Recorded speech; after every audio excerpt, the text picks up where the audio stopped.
Dear friends, after much prayer and discernment, I am publishing today the names of 9 priests of the Diocese of Wichita who have substantiated allegations of sexual abuse of a minor.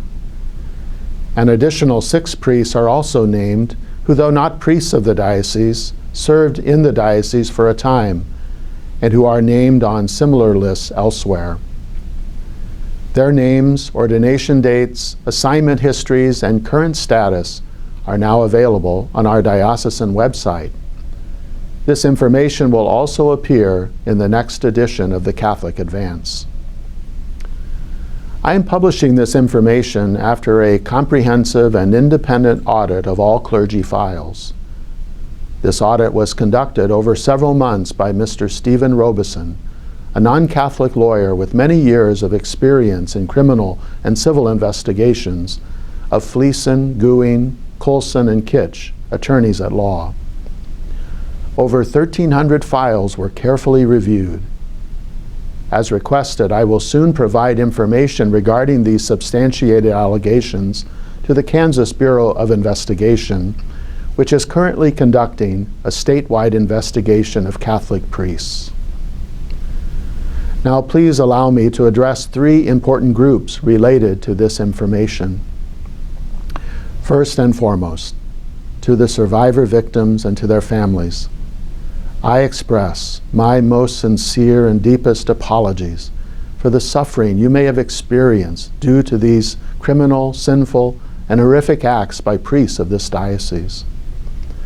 I acknowledge that trust in our priests and their bishops was severely damaged and in some cases destroyed completely. Since my arrival here as bishop, and especially throughout this painful process, you have often been the focus of my thoughts and prayers. I pray that God will give you the healing and peace that only God can provide. I ask that our community of faith remember you in prayer. I recognize that there may be some survivors who have not yet come forward to reveal their abuse. I encourage you to contact civil authorities, the local police department of your jurisdiction, the district attorney of your county, or the Kansas Bureau of Investigation, so that a thorough investigation can be initiated. You are also encouraged to contact our Victim Assistance Coordinator for the Diocese of Wichita at 316-269-3945. We are prepared to receive your information and to assist you through this process. Secondly, to the Catholic community of the Diocese of Wichita, for which I am now a bishop and a spiritual father, let me express to you my deep feelings of closeness to each of you as we face together this painful part of our history. Some will question why this was necessary. To them, I simply say that we cannot bury our past or hide from it, no matter how painful and shameful it might be. Owning our past is the first step in building a new future, one in which we will continue to diligently work hard, as we have been for many years now, so that these violations to human dignity will never happen again. Many of the faithful will no doubt experience great anger in receiving this information. I share that anger. This anger is justified, for no one should be harmed, let alone at the hands of a priest. I hope that this anger, however, will help us all to be more resolved to live honorable and holy lives, especially those of us in church ministry. Some will experience sadness or even shock in learning the names of priests who may have had a positive impact in their lives at some time. Others will no doubt question whether or not they can remain active members of our community. These are honest questions coming from the tragedy of this crisis. I urge us to place all of this at the feet of Jesus in prayer and to walk through this time with faith, hope, and love. As a community of believers, let us keep uppermost in our hearts and prayers the survivors of sexual abuse.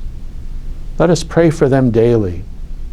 I encourage prayers for all survivors of sexual assault to be offered by the many faithful adorers who go day after day to our adoration chapels, so that the Lord of all love, healing, and compassion will heal their hearts and souls and restore peace to our diocese. Finally, to my brother priests in service now to the Diocese of Wichita, I wish to confirm my confidence in you and your pastoral ministry to our people. This list of priests with substantiated allegations of sexual abuse of minors presents a particular challenge to our ministry. You have my support and prayers. I invite us in this time, we the clergy, to make reparation and to do penance for the sins of our brother priests. Above all, let us support one another in our common fraternity as priests, as we work to renew the dignity of the priesthood. I commend you now and in the days ahead to the loving intercession of Mary, the mother of priests, who watched her own son bear the terrible weight of the cross. With a renewed commitment, I urge us, as we did on the day of our ordination, to give ourselves entirely to our life and ministry, and to live and fulfill our promises and vows with heartfelt integrity and honor. Jesus often told his disciples, "Be not afraid." I offer the same message to each of you. Be not afraid. Though understandably embarrassed and ashamed by allegations, let us not fear the path ahead, for God has not abandoned or forsaken his church, especially at times of great crisis and pain. Thank you, one and all, for your faith, your hope, and your prayers. May God bless you with his abundant grace and healing love.